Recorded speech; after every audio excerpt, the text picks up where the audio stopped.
Primary అంటే ఏంటి? Main memory కింద కన్సిడర్ చేయొచ్చు దాన్ని. What is primary memory? Example ఏంటి ప్రైమరీ మెమరీకి? ఓకే. సెకండరీ మెమరీకి? సెకండరీ మెమరీకి ఎగ్జాంపుల్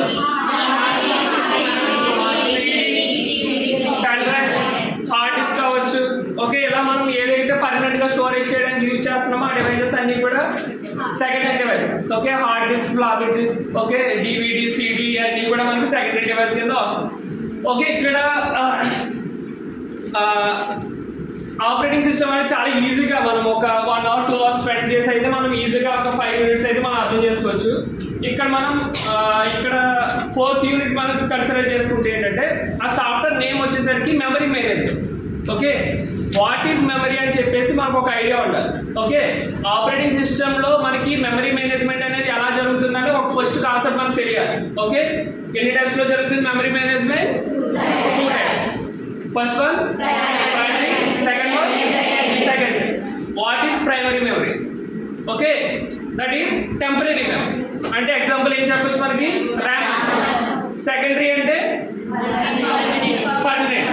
ఓకే, ఇక్కడ మనకి ఏంటంటే ఇక్కడ ఫర్ ఎగ్జాంపుల్ ఈ ప్యానల్ కన్సిడర్ చేసుకున్న ఈ సిస్టమ్ కాన్ఫిగరేషన్ చూస్తే కనుక మనకి ఏమేమి ఉంటాయేమో దీంట్లో పారామీటర్స్.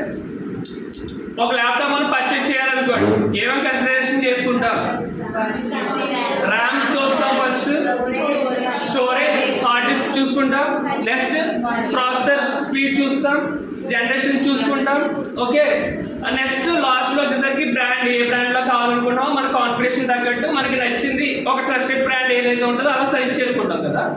ఓకే, ఇక్కడ చూస్తే ఈ పీపీటీ ఇక్కడ మనకి ప్రెజెంట్ రన్ అవుతుంది కదా. ఇక్కడ మీరు అందరూ విజువల్గా చూస్తున్నారు కదా. ఇది ఏ మెమరీలో ఓపెన్ అయింది? ప్రైమరీ. యాక్చువల్గా ఇది ఎక్కడి నుంచి ట్రాన్స్ఫర్ అయింది? పెన్ డ్రైవ్ అంటే ఏంటది? Secondary device.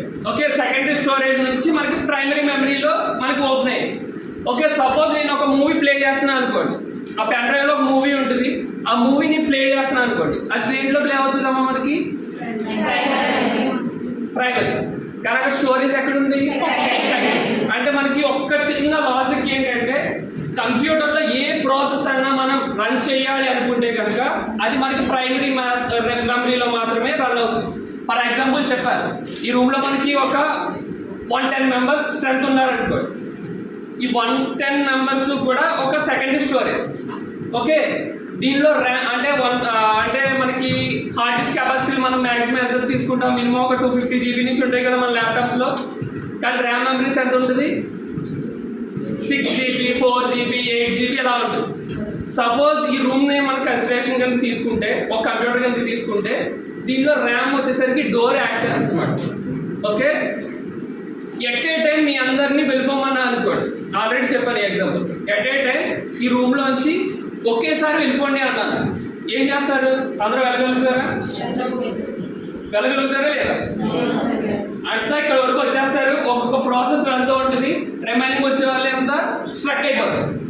Same as it ఈస్గా మనం సిస్టమ్ కాన్ఫిగరేషన్ వచ్చేసరికి ఒక 4 GB ర్యామ్, ప్రాసెసర్ అది కొంచెం తక్కువ తీసుకున్నాం అనుకోండి, మనం మల్టిపుల్ ప్రాసెస్లు రన్ చేసినప్పుడు సిస్టమ్ కూడా హ్యాంగ్ అయిపోయి, స్ట్రక్ అయిపోయి, హీట్ అయిపోవడం.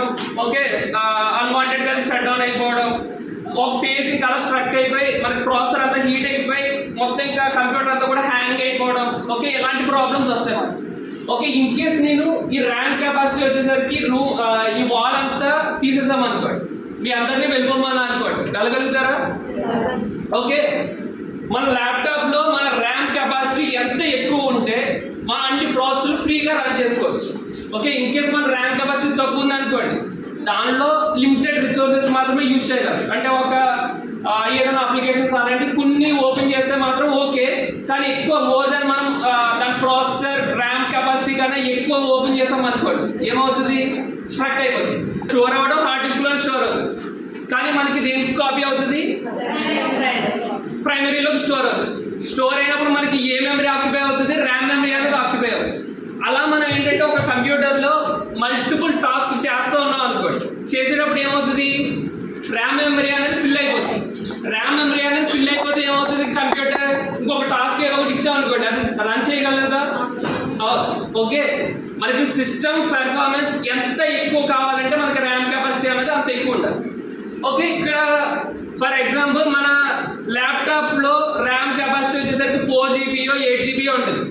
మనం ఒక మూవీ రూల్స్లోనో లేకపోతే ఐబొమ్మలోనో ఏదో ఒక మూవీ డౌన్లోడ్ చేసుకున్నాం అనుకోండి, అది ఒక 10 GB 15 GB వచ్చింది అనుకోండి, అది ప్లే అవుతుందా మన ల్యాప్టాప్లో? అవుతుంది. మీరు కన్సిడర్ చేయండి, మన ర్యామ్ ఒక 1 GB ర్యామ్ ఉన్న సిస్టంలో కూడా మనం మూవీ ప్లే చేయాలంటే ఒక 3 GB మూవీ అనేది ప్లే అవుతుంది. అది ఎలా ప్లే అవుతుంది అంటే ఈ టెక్నిక్ అమ్మ, స్వాపింగ్ అనే ఒక టెక్నిక్ జరుగుతుంది. అంటే ఇక్కడ క్లాస్ ఎవరు చెప్తున్నారు మీకు? ధర్మ సార్. ఓకే, ఇక్కడ నేను ఏదో ఒక పర్సన్ పిలిచి క్లాస్ చెప్పమని అనుకోండి, నేనేమవుతాను, సమ్ ప్లేస్లోకి వెళ్ళి కూర్చుంటాను, తను వచ్చేసరికి ప్రాసెసర్ రన్ అవుతుంది. సేమ్ యాజ్ ఇట్ ఈస్గా మనం ర్యామ్ అనేది ఒక 1 GB ఉంది అనుకోండి, మనం ఒక 3 GB మూవీని మనం ప్లే చేయాలనుకుంటున్నాం అనుకోండి, అప్పుడు ఏం చేస్తామంటే మూవీ ప్లే అయినప్పుడు ఏం చేస్తుందంటే అక్కడ ఒక కాన్సెప్ట్ ఏం రన్ అవుతుంది అంటే, మనం ఏదైతే ఫైల్ ఓపెన్ చేస్తున్నామో, అంటే పర్టికులర్గా ఒక మూవీ 2 hours ఉంది అనుకోండి, 2 hoursలో ఫస్ట్ 10 minutes దాంట్లో లోడ్ అవుతుంది ర్యామ్లో. ఓకేనా? ఆ 10 minutes ఓవర్ అయిన తర్వాత మళ్ళీ 10 minutes ఏంటి సెకండరీలోకి వెళ్ళిపోతుంది, సెకండరీలో నెక్స్ట్ 10 minutes మళ్ళీ ర్యామ్లో కాపీ అవుతుంది. One of the several method of memory management technique. అంటే స్వాపింగ్ అనేది మెమరీ మేనేజ్మెంట్లో ఒక technique.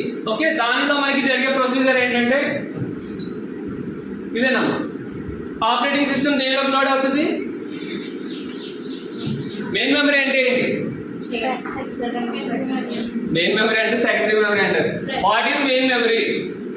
Primary memory or main memory అంటే సేమ్ అమ్మ. ప్రైమరీ ఆర్ మెయిన్ మెమరీ అంటే ర్యామ్ మెమరీ, అదొకటి గుర్తుపెట్టుకోండి. సెకండరీ అంటే పెన్ డ్రైవ్స్, హార్డ్ డిస్క్, ఇవన్నీ కూడా సెకండరీ మెమరీ కింద వస్తాయి. ఓకే, ఇప్పుడు ఈ ల్యాప్టాప్ అంటే ఈ ప్యానల్ ఆన్ చేసినప్పుడు, ర్యాక్ ఆన్ చేసినంటే ఇది ఆన్ అవడానికి కొంచెం టైం పట్టింది కదా, ఆ టైంలో బూటింగ్ ఆఫ్ ద కంప్యూటర్ అని చెప్పేసి ఒక కాన్సెప్ట్ నేర్చుకున్నాం. What is booting?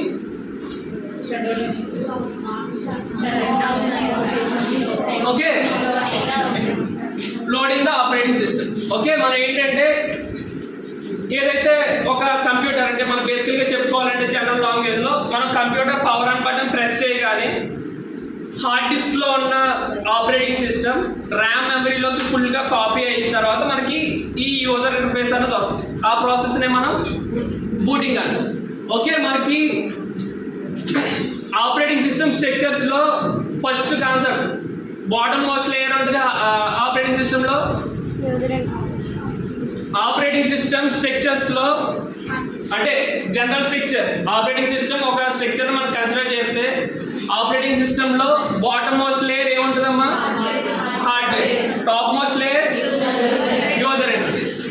Okay, first మనం ప్యానల్ అనేది ఒక హార్డ్వేర్ కాంపోనెంట్. ఓకే, దానిలో హార్డ్ డిస్క్ కూడా ఒక హార్డ్వేర్ కాంపోనెంట్. ఓకే, దానిలో మనకి ఇక్కడ విండోస్ 11 అవ్వచ్చు, విండోస్ 10 అవ్వచ్చు, ఆపరేటింగ్ సిస్టమ్ అనేది స్టోర్ అయ్యింది. ఓకే, మనం పవర్ ఆన్ బటన్ ప్రెస్ చేయగానే ఏమవుతుంది? హార్డ్ డిస్క్లో ఉన్న ఆపరేటింగ్ సిస్టమ్ వచ్చేసరికి ఎక్కడ కాపీ అవుతుంది? మెయిన్ మెమరీ ఆ ప్రైమరీ మెమరీలోకి కాపీ అవుతుంది. ఓకే, కాపీ అయిన తర్వాత మనకి ఏమొస్తుంది? యూజర్ ఇంటర్ఫేస్ అనేది వస్తుంది. ఓకే, అక్కడ వరకు అర్థమైంది కదా. ఇక్కడ user space means RAM space అమ్మ. ఆపరేటింగ్ సిస్టమ్ అనేది ఎక్కడ లోడ్ అవ్వలేదు ఇప్పుడు ప్రెసెంట్ ర్యామ్. అంటే ఇప్పుడు సడన్గా ఇది పవర్ ఆఫ్ అయిపోయింది అనుకోండి, యాజ్ ఇట్ ఈజ్ ఇదంతా మళ్ళీ మనకు వస్తుందా? రికవర్ అవుతుందా? అవుతుందా? అవుదా? ర్యామ్ మెమరీ అంటే టెంపరీ, మనకి ఫ్లాష్ మాట, ఇంకా మనకి లైవ్లో కనిపిస్తుందే మనకి ర్యామ్ మెమరీ కింద మనం కన్సిడరేషన్ అయితే చేసుకుంటాం. ఓకే, ఇక్కడ చూస్తే ఆపరేటింగ్ సిస్టమ్ అనేది దేనిలో ఓపెన్ అయింది? ఇప్పుడు మెయిన్ మెమరీలోకి ఓపెన్ అయింది. ఓకే, పీపీటీ అనేది ఎక్కడికి ఓపెన్ అయింది? ఇప్పుడు మెయిన్ మెమరీ. ఓకే, ఒక మూవీ ఓపెన్ చేస్తాను అనుకోండి, అది ఎక్కడ ఓపెన్ అవుతుంది? ఓకే, దాన్ని మనం యూజర్ స్పేస్ అంటాం. ఓకే, ర్యామ్ స్పేస్ ఏదైతే ఉందో దాన్ని యూటిలైజ్ చేసుకోవాలన్నమాట. మనం యూటిలైజ్ చేసుకునేటప్పుడు ఇక్కడ చూడండి, ఇక్కడ స్వాప్డ్ అవుట్, స్వాప్డ్ ఇన్ అంటే ఇక్కడ ప్రాసెస్ 1 ఉంది. ఓకే, ప్రాసెస్ 1 అంటే ఒక మల్టిపుల్ ప్రాసెస్. అంటే ఇక్కడ సపోజ్ నేను ఇక్కడ పీపీటీ ఓపెన్ చేశాను. ఓకే, ఓపెన్ చేసినప్పుడు ఏంటి? ఇది హార్డ్ డిస్క్లోంచి యూజర్ స్పేస్లోకి వచ్చింది. రిమైనింగ్ ఏదైతే మెమరీ ఉంటుందో అదేంటి మళ్ళీ హార్డ్ డిస్క్ వెళ్ళిపోయింది. ఓకే, అలా ఏంటంటే మెమరీ మేనేజ్మెంట్ అనేది ఎలా జరుగుతుంది అంటే స్వాప్ ఇన్ అవుతుంది, స్వాప్ అవుట్ అవుతుంది. సపోజ్ మనం లార్జ్ ఏదైనా ఒక పెద్ద పెద్ద ఫైల్స్ ఏదైనా ఓపెన్ చేసినప్పుడు ఇలా స్వాపింగ్ అనే కాన్సెప్ట్ని యూజ్ చేసుకుని మనకు ఫైల్స్ రన్ అవుతాయి. మన ల్యాప్టాప్ ఎంత కెపాసిటీ అయినా చూడండి, ఇప్పుడు మీరు మీ ల్యాప్టాప్స్లో విజువల్ స్టూడియో అని విండోస్ ల్యాప్టాప్లో విజువల్ స్టూడియో అని ఉంటుంది. ఓకే, విజువల్ స్టూడియోలో .NET ప్లాట్ఫామ్ యూజ్ చేసుకుని మనం Windows applications, web applications, okay ఇలాంటి మల్టిపుల్ అప్లికేషన్ చేస్తాం. ఆ ఫైల్ సైజ్ ఎంత ఉంటుంది visual studio? More than 10 GB above ఉంటుందమ్మా, 15 GB ఉంటుంది. Okay, Microsoft product visual studio idea ఉందా? ఉంది కదా. అది మీకు ఒకసారి దాని స్టోరేజ్ కెపాసిటీ చూసుకోండి. అది రన్ అవ్వాలంటే దగ్గర దగ్గర ఒక 10 to 15 GB పడుతుంది. ఓకే, అది ఎలా ఓపెన్ అవుతుంది? మన ర్యామ్ వచ్చేసరికి 4 GB 6 GB అయితే స్టార్ట్.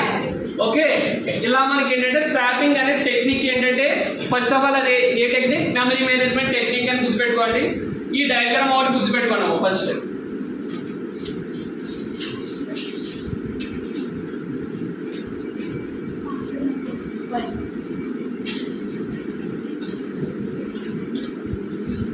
మెమరీ మేనేజ్మెంట్లో స్వాపింగ్ అనే ఒక టెక్నిక్ గురించి నేర్చుకున్నాం. ఓకేనా? స్వాపింగ్ గురించి క్లియర్ కదా? ఓకే, నెక్స్ట్ వచ్చేసరికి ఇక్కడ డెడ్ లాక్స్ అని ఆల్రెడీ మీరు ప్రీవియస్గా ఎప్పుడైనా విన్నారా?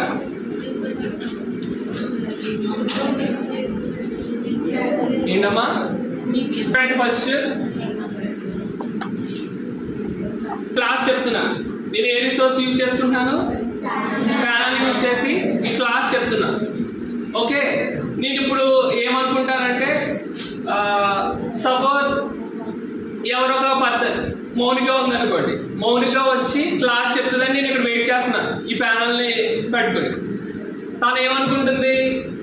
సార్ అక్కడికి వచ్చి వీడియో అది రికార్డ్ చేస్తూ ఉంటారు, నేను వచ్చి ఈ ప్యానల్లో క్లాస్ చెప్తాను తను అనుకుంటుంది. నేనేంటి ఈ ప్యానల్ వదలను. ఓకే, తను వచ్చే వరకు తను ఏం చేస్తుంది? నేను అక్కడికి వచ్చే వరకు తను తన రిసోర్స్తో నేను వెయిట్ చేస్తూ ఉంటాను. అలా ఇప్పుడు వరకు వెయిట్ చేస్తూ ఉంటాం. ఇంకా నెవర్ ఎండింగ్ ప్రాసెస్ మాట. అంటే ఏంటి? నా దగ్గర ఒక రిసోర్స్ని పెట్టుకున్నా, కానీ నాకు ఆ వీడియో ఆ ఫోన్ కావాలి. నేను అనదర్ రిసోర్స్ గురించి నేను వెయిట్ చేస్తున్నాను. తను వచ్చేసరికి ఏంటి? తను ఒక రిసోర్స్ని హోల్డ్ చేస్తుంది. ఒక ఫోన్ అయినా ఒక రిసోర్స్ని హోల్డ్ చేస్తుంది. తనకి ఏ రిసోర్స్ కావాలి? ప్యానల్ కావాలి. ఓకే, అలా ఏంటంటే మనకి ఇలా క్లాస్ అయిపోతానే ఉంటుంది, కానీ నా రిసోర్స్ నేను రిలీజ్ చేయను, తన రిసోర్స్ తను రిలీజ్ చేయను. ఓకే, అలా ఒక ప్రాసెస్ నెవర్ ఎండింగ్ ప్రాసెస్ ఏదైతే ఉంటుందో దాన్ని మనం వచ్చేసరికి డెడ్ లాక్ అంటాం. ఓకే, దాని డెఫినేషన్ చూడండి. The execution of 2 or more process. Okay, process అంటే ఐడియా ఉంది కదా మనకి. ఓకే, సంథింగ్ ఏదో ఒక వర్క్ మనం కంప్యూటర్లో చేస్తే దాన్ని మనం ఒక ప్రాసెస్ కింద కన్సిడర్ చేస్తాం. ఇక్కడ the execution of 2 or more process is blocked. Okay, ఒక 1 or more ప్రాసెస్ బ్లాక్ అయ్యి each process hold some resource. అంటే నేను ఈ ప్యానల్ హోల్డ్ చేసుకున్నాను, తను ఫోన్ హోల్డ్ చేసుకున్నాను. ఓకే, ఈచ్ ప్రాసెస్ ఒక రిసోర్స్ హోల్డ్ చేసుకుని ఇది ప్యానల్లో నేను ఏం చెప్పట్లేదు, చెప్పకుండా తను ఆ రిసోర్స్ నాకు ఇస్తుందని నేను వెయిట్ చేస్తా ఉంటాను అనమాట. Hold some resource and wait for another resource held by some other process. Okay, తను ఒక ప్రాసెస్, నేను ఒక ప్రాసెస్. ఓకే, నేను నా దగ్గర ఉన్న రిసోర్స్ ఏంటి? ప్యానల్. తన దగ్గర ఉన్నది ఫోన్. ఓకే, నేను వచ్చేసరికి ఆ ఫోన్ రిసోర్స్ని యూజ్ చేయాలనుకున్నాను, తను వచ్చేసరికి ప్యానల్ యూజ్ చేయాలనుకున్నాను. నేనేమో ఇక్కడ నుండి ఈ రిసోర్స్ వదలలేదు, నేను రిలీజ్ చేస్తే తను వద్దామని తను వెయిట్ చేస్తుంది. అలాంటి సిచ్యువేషన్ మనం ఏమంటాం?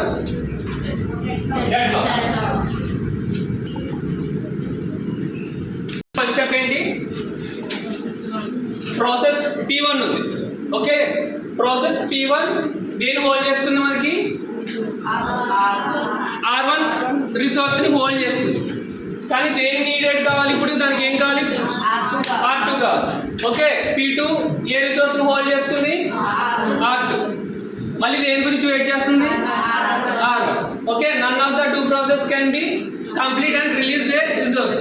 ఓకే, ఆ రెండు కూడా ఎప్పటికీ నెవర్ ఎండింగ్ ప్రాసెస్. దాన్ని మనం వచ్చేసరికి మనం ఏం చెప్తాం? డెడ్ లాక్ని అవాయిడ్ చేయాలంటే ఒక 4 అయితే మనం కన్సిడర్ చేయాలి. ఫస్ట్ వచ్చేసరికి ఏంటి mutual execution, next hold and wait, third no prediction, fourth circular wait. Okay, mutual అంటే ఏంటి ఏంటమ్మా మ్యూచువల్ అంటే రిసోర్స్ అంటే ఏంటి, ఒక రిసోర్స్ అంటే ఒక ప్రాసెస్ ఉంటే ఓన్లీ ఒక రిసోర్స్ మాత్రమే యూజ్ చేసుకోవాలి, అండ్ అది ఇంకొక దాన్ని హోల్డ్ చేసుకోవడం అలా అయితే జరగకూడదు first of all. Next second step ఏంటి, there must exist at least one resource in the system which can used by only one process at a time. అంటే ఏంటి, ఓన్లీ ఒక ప్రాసెస్ ఉంటే అది వన్ రిసోర్స్ మీద డిపెండ్ అయ్యి ఉండాలి. Okay, అది 2 రిసోర్స్ మీద అలా కూడా డిపెండ్ అయ్యి ఉండకూడదు. ఓకే, దాన్ని మనం మ్యూచువల్ ఎగ్జిక్యూషన్ అంటాం. హోల్డ్ అండ్ వెయిట్ అంటే నేను హోల్డ్ అండ్ వెయిట్ అంటే ఏంటంటే నేను ఇక్కడ వెయిటింగ్ స్టేట్లోకి వెళ్ళిపోతాను, తను వచ్చి ప్రాసెస్ అన్నది కంటిన్యూ చేస్తుంది. అప్పుడు ఏమన్నా అక్కడ డెడ్ లాక్ సిచ్యువేషన్ వస్తుందా అంటే ఎవరొకరు కాంప్రమైజ్ అయ్యి ఇంకొకరికి ఛాన్స్ ఇస్తున్నా. Okay, holding one resource and waiting for another, there must exist a process which holds some resource and wait for another resource held by some other process. ఎలా execute అవ్వాలంటే process 2 first అంటే process 1 run అవుతుంది, దాని తర్వాత process 2 తర్వాత process 3, process 4. అంటే ఏంటంటే మనకి ల్యాబ్లో రౌండ్ రాబిన్ థియరం అని చెప్పేసి కొన్ని ల్యాబ్ ఎక్స్పెరిమెంట్స్ అయితే ఉంటాయమ్మా. ఓఎస్ ల్యాబ్ ఉంటుంది. ఓకే, ల్యాబ్లో కొన్ని ఉంటాయి. అంటే ఏంటంటే ఇక్కడ ప్రతి ప్రాసెస్కి కూడా సిపియు అన్నది సమ్ టైం అన్నది అసైన్ చేస్తుంది. అది మిల్లీ సెకండ్స్లో అసైన్ చేస్తుంది. అంటే ఏంటి, ప్రాసెస్ 1కి వచ్చేసరికి ఒక 3 మిల్లీ సెకండ్స్ అసైన్ చేసింది అనుకోండి. 3 మిల్లీ సెకండ్స్ అయిపోయిన తర్వాత ప్రాసెస్ ఏది రన్ అవుతుంది, ప్రాసెస్ 2 అనేది రన్ అవుతుంది. దానికి ఒక టైం స్లైస్ ఉంటుంది, అది ఒక 3 మిల్లీ సెకండ్స్ రన్ అయింది అనుకోండి. మళ్ళీ ప్రాసెస్ 3కి వెళ్తుంది. ఓకే, ప్రాసెస్ 3కి అది కంప్లీట్ అవ్వడానికి ఒక 3 సెకండ్స్ అనేది టైం వస్తుంది. అలా ప్రతి ప్రాసెస్ కూడా మనకి మ్యూచువల్గా ఒకదాని తర్వాత ఒకటి ఎగ్జిక్యూట్ అవుతూ ఉంటాయి. ఇప్పుడు సపోజ్ ప్రాసెస్ 2 అనేది ఎగ్జిక్యూట్ అవ్వడానికి ఒక 6 సెకండ్స్ కావాలనుకోండి. అంటే ఏమవుతుంది, మళ్ళీ అలా రిపీట్ అవుతుంది.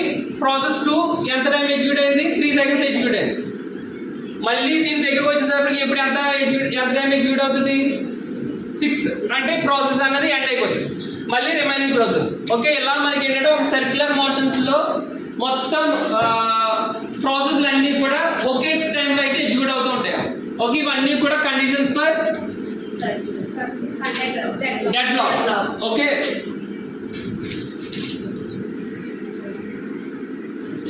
Inter process communication. ఓకే, ఇవి ప్రాసెస్లో ఒక కాన్సెప్ట్ మాట. ఇక్కడ ఏంటి, ఫస్ట్ డెఫినేషన్ ఏముంది, inter process communication in OS is the way by which multiple process can communicate with each other. అంటే ఏంటంటే మల్టిపుల్ అంటే ఇక్కడ 2 వేస్ ఇంటర్ ప్రాసెస్ కమ్యూనికేషన్ అనేది జరుగుతుంది. ఫస్ట్ వచ్చేసరికి ఏంటి, షేర్డ్ మెమరీ. నెక్స్ట్ వచ్చేసరికి మెసేజ్ పాసింగ్. ఓకే, ఇక్కడ కెర్నల్ అంటే ఏంటమ్మా, ఆపరేటింగ్ సిస్టంలో ఒక కాంపోనెంటే కదా. కెర్నల్ అంటే ఓఎస్ఏనా. ఓకే, ఇక్కడ షేర్ మెమరీలో ఏంటంటే పర్టికులర్ ర్యామ్ మెమరీ అనేది ఉంటుంది, ప్రైమరీ మెమరీ. దానిలో ప్రాసెస్ ఏ అనేది ఒకటి ఉంది, ప్రాసెస్ 2 బి అనేది ఒకటి ఉంది. ఓకే, ఆ రెండు ఎలా కమ్యూనికేట్ అవుతున్నాయి, త్రూ షేర్ మెమరీ ద్వారా. ఓకే, అవి అంటే ప్రాసెస్ ఏ అనేది కమ్యూనికేట్ అవుతుంది ప్రాసెస్ బితో. ఎలా కమ్యూనికేట్ అవుతుంది, షేర్ మెమరీతో. ఓకే, నెక్స్ట్ ఈ డయాగ్రామ్ కన్సిడర్ చేసుకుంటే దీంట్లో కెర్నల్ అనేది ఉందా కాంపోనెంట్. కెర్నల్ అంటే ఆపరేటింగ్ సిస్టంలో ఒక కాంపోనెంట్. ఓకే, నెక్స్ట్ దీనిలో ప్రాసెస్లు ఏమున్నాయి, ఏ process B.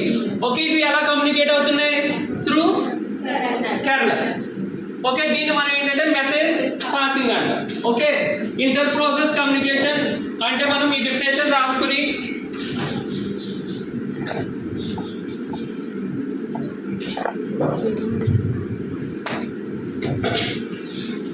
A system can have two types of process, independent and cooperating. Okay, cooperating process can affect each other and may share data and information among themselves. Okay, ఇక్కడ మనకి ఆ two ప్రాసెస్లు అయితే మనం గుర్తుపెట్టుకోవాలి ఫస్ట్ ఆఫ్ ఆల్. ఓకే, ఏంటి first type inter process కమ్యూనికేషన్లో? Types ఏంటి? Share memory, message pass. Okay, inter process communication లో టూ టైప్స్ ఉంటాయి. ఫస్ట్ వన్ ఏంటి? Share memory, second message pass.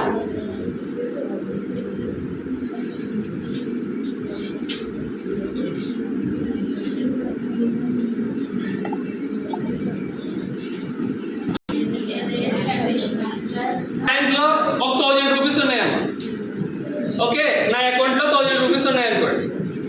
తిను ఒక 500 పంపిస్తుంది, తిను వచ్చేసరికి ఒక 2000 పంపిస్తుంది అనుకోండి. సేమ్ టైంలో ఒకే రిసోర్స్ని మనం మోడిఫై చేయడానికి చూస్తున్నాం.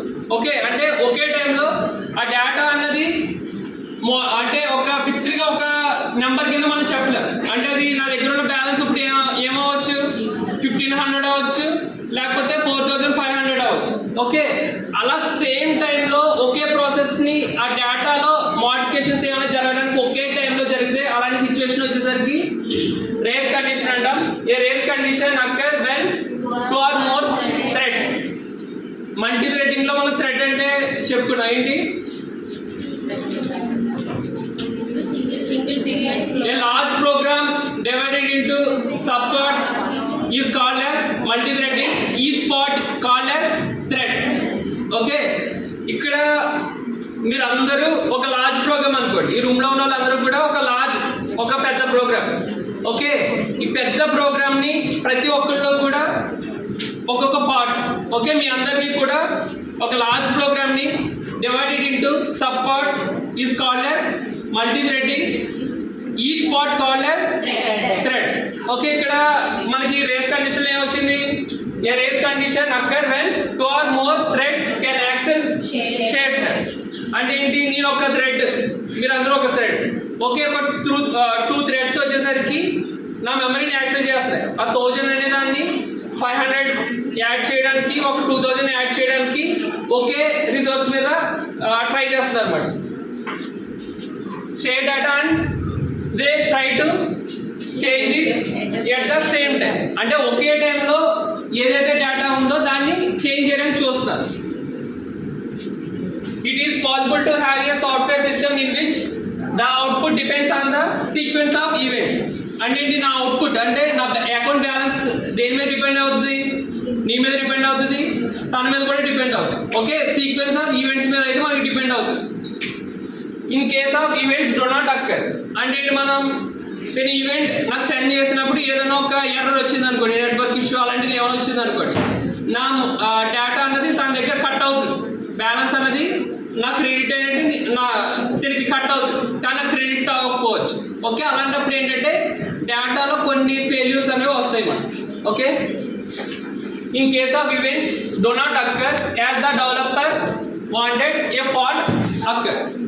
ఓకే, డయాగ్రామ్ చూడండి.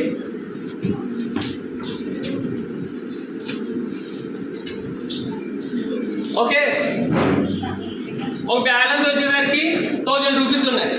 ఓకే, ఇక్కడ వచ్చేసరికి అప్లికేషన్ ఏ అనేవాడు ఒక 200 సెండ్ చేస్తున్నాడు, అప్లికేషన్ బి అనేవాడు 500 సెండ్ చేస్తున్నాడు. ఓకే, ఇక్కడ అకౌంట్ బ్యాలెన్స్ అనేది దేని మీద డిపెండ్ అయ్యింది? ఇప్పుడు అప్లికేషన్ ఏ మీద డిపెండ్ అయ్యింది? అప్లికేషన్ బి మీద డిపెండ్ అయ్యింది. ఇప్పుడు తిను పంపించినప్పుడు నాకు ఏదో సర్వర్ ఇష్యూ దేని వల్ల కూడా మనకి రాకపోవచ్చు. ఓకే, సేమ్ టైంలో ఒక డేటా మీద మల్టిపుల్ ప్రాసెస్ రన్ అవుతూ ఉంటే దాన్ని మనం ఏంటి? రేస్ అంటే నా ప్రాసెస్ ముందు అంటూ at a time one process.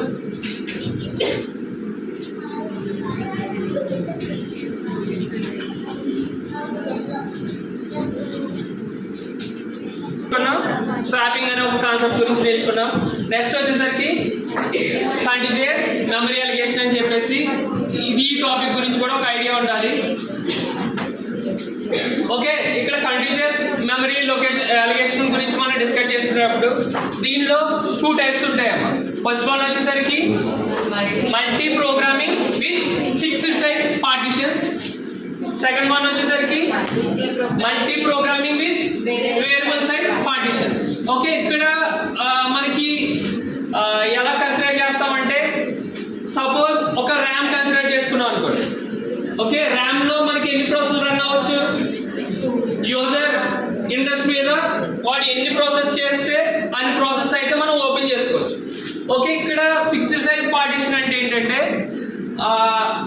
అంటే మెమరీ అలిగేషన్ ఎలా చేయాలి మనకు ఆపరేటింగ్ సిస్టమ్లో అని చెప్పేసి ఇది ఒక అప్రోచ్ పార్ట్. ఓకే, దీనిలో ఏం చేస్తామంటే ఓకే ఇక్కడ ర్యామ్ వచ్చేసరికి 1 GB ఉంది అనుకోండి.